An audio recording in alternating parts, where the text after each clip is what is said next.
Natumba na ni Jewel ang agho. And the rest sa mga kawayan to nga mga bulo. Hawan-hawanan hindi. So, ato nagali sila sa babaw. Na hawanon gid ini ditanan. And I was thinking, I don't know. Okay. Ang property ato pagid gali sa likod na sang dako na nga bato. Kadamo pa. Halawa nun. I don't know. Okay. Amo na mga agho. Probably for firewood. Open basi i-uling nila and sell it to the market. Uling na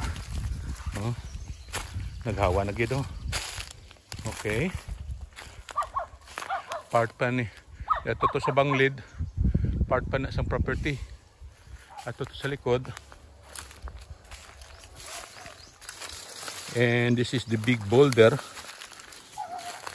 na okay. Hopefully mawana nila. Kaya I can check at the back of this boulder. Lapat pag ginato ko no. Kag amo na natong peak sang hill nga ni. Tanawon ko kon basi may panoramic view nga digto ang site sang balay ko. Napanumba na nila. Pinanumba lang anay para mawanan.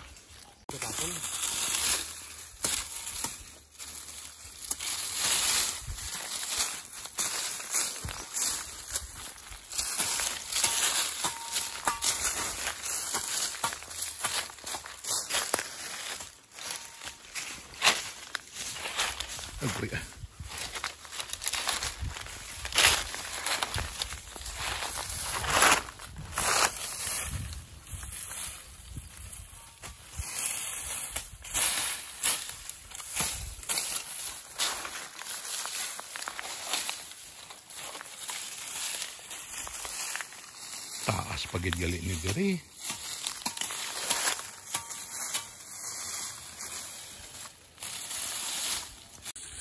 So, pinamangkot ko si Jewel nga ang ining maugani Jimelina wala dahon. Kiniya gapang lumbay ko no, which is I think the local dialect for fall. Fall na blakon sa Amerika. Winter, spring, summer, or fall. Fall, nagakaulog ang dahon. Nagapasulod siguro sa summer. Na kita mo to sa babaw. Do gamay ang iyang akwan. Pero kadako ni nga lamber eh. Okay. Ina ko no sing nunoy paho ina. Na puno. Na identify mangga. So, pabayaan ang tanadaan ini. Amo ni.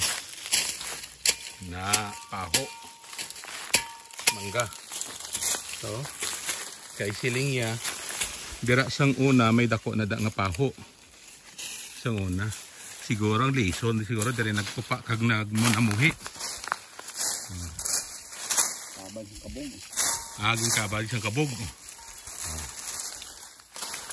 Nga kabog ka kadto kag naga kwan. Okay. This one here is mahogany. Nagtulolobo lang sila. Ini mahogany man eh. 5 to 7 years. Marbis mo naman na nagakaulog lang ang liso kag tulolobo lang sila. But I think mawana ni din ni Jewel kag ni Nunoy. Tanawon ta kun ano ang kwansang terrain sini. Kun ano, diri ko mapatindog sang balay ko. Okay, I like it the higher the better. Okay? So medyo banglid Pero tanaw ta ko no itsura ya kon malimpyuan na. Na. Na.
May inom naman ka mo karon?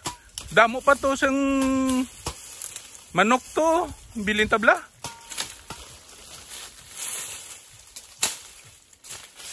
Ay sa Sabado lang ko di matulog.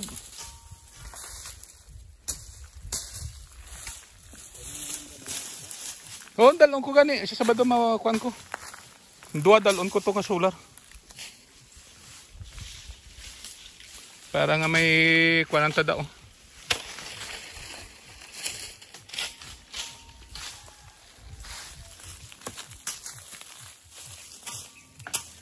Ano na i-adjust nga puno? Daw patay naman na? Ha? Ano mo yung gamit? Alom siya. Ano na? Alom. Alom? Anong aloman? Dapat na binunga. Pwede mo man masirain, di? Hindi. Ay, hindi. Pwede lang saray siya. Oh. Sa uringon mo siya, klain. Oh.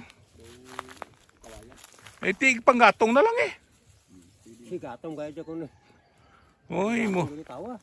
Oh, kwanta da panggatong tawa. Ate mayo na kay tanan nga lamok kag kon na lamat talalas. Hindi gali ya mapuslan na nga puno. Sige lang. Himuon ta lang na nga firewood.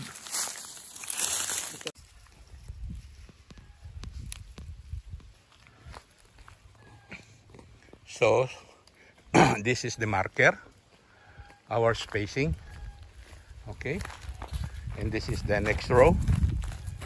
The reason nga 3 meter apart ini because we plan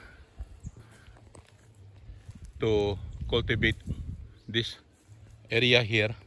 Matamnan anay namon samtang nga gawlat kami sang ano ni sang kalamansi. So, white pila nang isip mo? Pila ka buho? 20 ni ang kwan? 7 ang sulod? Wow, dako na eh. Ginano mo lang? Ti, kung mag-20, 120 na eh. Ano say mo? Ini pulo. Oh. From here, pagkato da say mo, pulo. So, up to sa babaw siguro, say another 10. So, mga 120, 140 siguro ka seedling ang baklon ko sini. Minimum. Amo ni sila na. Okay. Sige na pangmarkahan na. Kay probably tomorrow, buuan na ni namon and wait for the rain. Kay subong wala gid diri tubig sa babaw bukid. Grabe summer. Wala gid tubig, ubsan ang busay. So, anyway, i-ready lang namon. Pangbuuan na. By the time nga magtupang ulan, itanom na ang seedling. Okay? Ini di damo pa ni di siguro tapson nga mga kahoy ni nga hawan. Okay?